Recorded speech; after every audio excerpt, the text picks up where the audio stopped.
Welcome to Walk the Talk. I'm your host, Emily King from Spira, and today we're speaking with Rangimarie Hunia from Ngāti Whātua Ōrākei, who's going to speak about the Manakai initiative. Please listen to this and the other interviews in this series where you found this one. There she is, Morena. Welcome. I'll get straight into it. And you wear so many hats. I'm going to let you explain for everyone this morning where you see your role and it fitting into the Aotearoa New Zealand food system. Morena kia koutou katoa e whakarongo mai ana I tēnei ata. Ko ai tēnei, ko Rangimarie Hunia, tōku ingoa, he uri tēnei no Ngāti Whātua, no reira tēnā koutou, tēnā tātou katoa. It's a privilege to be here this morning to have a discussion about kai. Yum. Kai is something that we all love. Kai has a legacy. Kai has speaks to our culture. It speaks to our identity. Kai is something we should be proud of. Kai is something that should bring us joy. And so today I'm going to have a little bit of a chat about some perspectives and some work that I've been involved in around kai. I think the one of the conversations, and Emily, just picking up on your earlier introduction today, the work around food systems.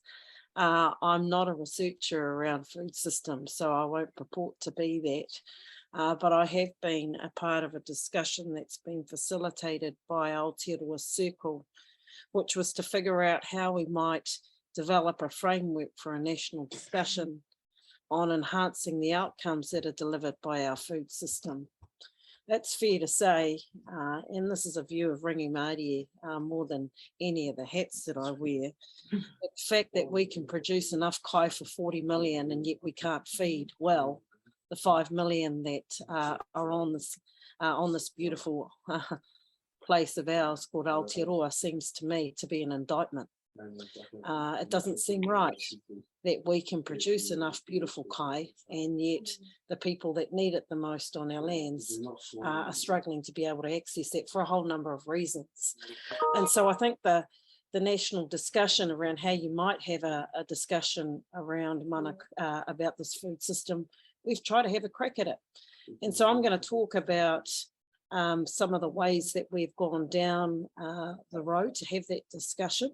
And I'm also going to talk about some of the principles. And I suppose the question here, or the koha that I leave, is how you might be able to apply some of the approaches that we've had a go at. I'm not saying that it's been absolutely a well-oiled machine, but we've had a crack at it to try and get a way forward. And so the one aim of the framework that we've developed is called mana kai. And I'll talk about what mana means, I'll talk about what kai means for us, and I'll talk about the way in which the framework is pulled together.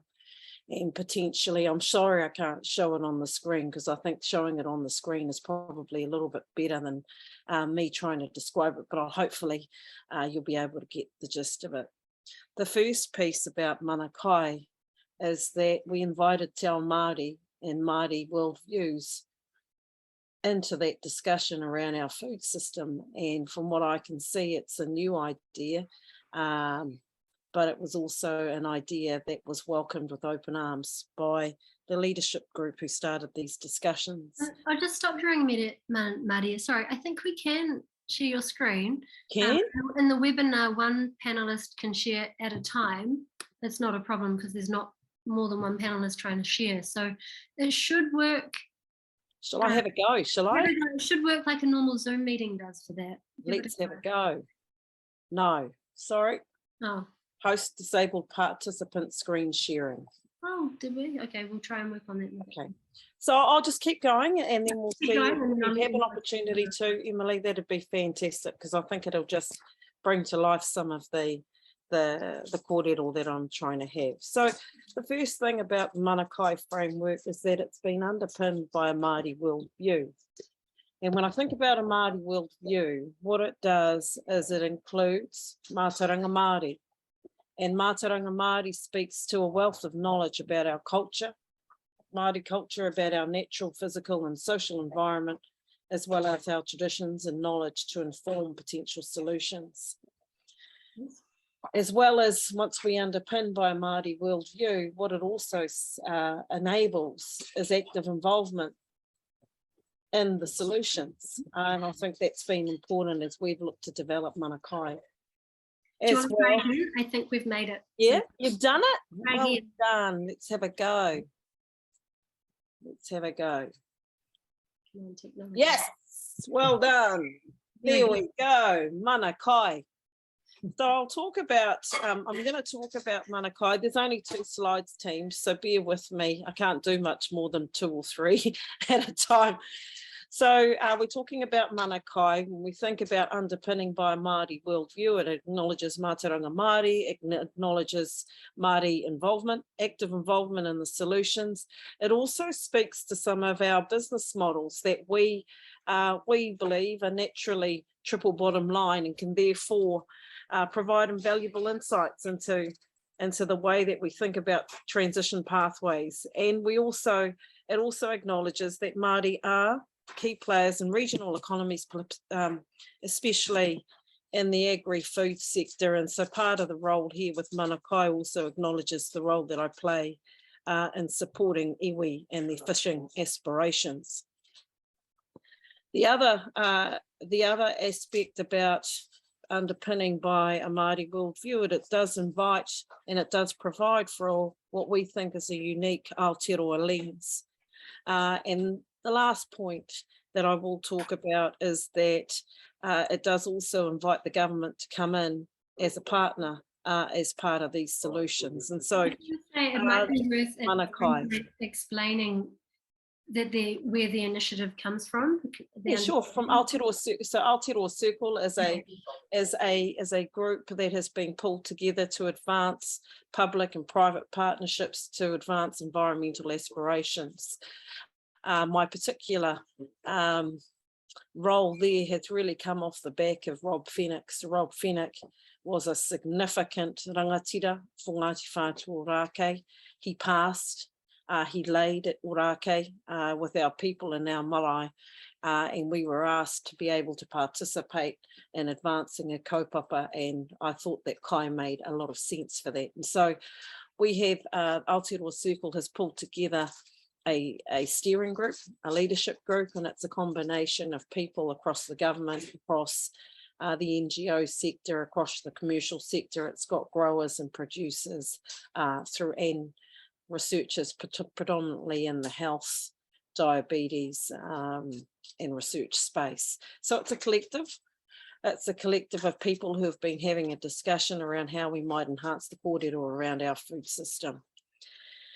What I did want to talk about as well is the word, the naming, because I think naming is really important when you start to use particularly kupu Māori and how we might be able to whakamana and enhance the understanding of those kupu. So mana, you can see there, mana originates from the natural world, so it makes sense when we're talking about kai. It speaks to energy, it speaks to power, presence and essence that has its divine origin imbued in all things. And it's also mana that gives humanity, gives people the ability to act in a specific way to help maintain its relationship with the natural world and ourselves. It's through the interplay of mana that we witness the increase or decrease of mana. So we're talking about mana also in this context for Manakai is also represented in kai as the ability to host and care for people so that we can increase the mana of individuals, whānau, communities in the nation. So it's an act, the act of how you might increase and support one's mana and how you might increase your own by the way in which you give or you share your knowledge or your contributions to the well-being of others. And again, the backdrop that New Zealanders are struggling to provide quality kai to all our people in this country just seems to be an indictment on all of us in some way or form. And then the use of kai. Kai is central to our life here in Aotearoa in New Zealand. It underpins the cultural identity. It also speaks to the diverse communities that we have on our lands. It also significantly influences the health and well-being of our people, and we've had that discussion earlier this morning. And so kai, the idea of mana kai coming together, is the idea that through our collective contributions, should we support people to be healthy, that they're thriving, and that our cultures are vibrant in whatever contribution you might bring to that space. The taruke in the background here is another aspect of the framework, and the taruke is a traditional Māori wickerwork trap that is that's used predominantly for catching crayfish. And we've used the taruke as a symbol of our framework in the sense that it's interwoven, it's circular, and it's part of an ecosystem. It's not straight, it's not square, it's not boxed, it's all linked together. And that's the idea, that we need to look at a holistic way of thinking about our food system. And so we've said that the food system is interwoven, it's circular, and it speaks to an ecosystem where all elements are connected and there's no bias over the others. And I suppose that's been really interesting in my couple of years having these debates about what's a great food system, what's not a great food system, is that it's always about who wins and who loses, rather than the opportunity to give, to make it better. And I think that's something for everybody in this phone call, in this discussion, to be thinking about. It also, the taruki also asks of us to celebrate a harmonious relationship of using natural resources to help harvest kai for others. So that's the taruki, and that's the definition of mana kai. I'm going to speak to, and this is really the last slide that I have, and this is the framework that we have developed, where we are asking people to commit to a system, a food system, where we might be able to advance these particular principles and ideas. I want to thank Che Wilson, who was gracious enough to be able to develop this framework and the embodiment of whakaaro and tikanga Māori within it. It's a stunning. Stunning, right? Yeah. And simple. Yeah. Don't have to get too complicated about this. And the idea is that there's three principles within mana kai. No particular order, mana o te taiao, which talks about the natural energy of the environment. Mana kai, which talks about sustenance that's created from kai. And mana o te tangata, which talks about the way in which we harvest and the way in which we share or provide manaaki to others for kai. And so this is what we've done. These are some of the ideas that sit within it. It is a koha, it is a taonga that we provide to everybody to be able to think about and to be able to invite into their spaces as a way to have a conversation. If there was one area that I would lean us toward, it is within mana o te taiao, and it's ngā nuinga. Because if there's anything that I have seen over the time that we've been having these discussions, is the need for a collective mindset. Ngā nuinga is about a collective mindset where everybody understands that we all have to give in some way or form. We all have shared responsibility in one way or form. We all, instead of talking about who loses or what do I lose, it's what do I gain? And to me, that's all about the way in which we apply our thinking and our mindset to a kaupapa. And so, koina taku kōrero mō tēnei ata. It's been a privilege to have to be able to talk to you all this morning. Kia ora koutou. It's beautiful. Thank you for sharing it. I've seen the steps along the way, but I haven't seen the final visual of this. I'm really curious though, just on the last point before we move to the next speaker, what businesses or people working in food, what do they do with that now? Is that there to use in framing up discussions, or will this piece of work go somewhere more? How can they use that in their communications around food, I guess? Well, I think there's there's a number of things that are being offered or provided here, Emily. The first one is the inclusion of Mātauranga Māori and Te Ao Māori into a discussion around the food system. And while there might be kupu Māori, whakaaro Māori in some spaces, I think that's the first part, that it's okay for Te Ao Māori to be applied in the way in which we think about the future of kai in this country. So that for some, for me, Emily, it takes a bit of time, right?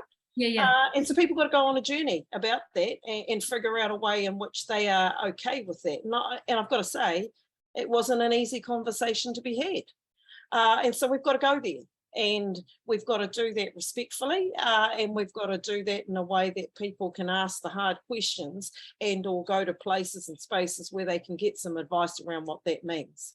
I think the second thing that it asks of us is to say, actually, we have to be of a shared commitment to knowing that the food system doesn't quite work, and we've got to find another way through it.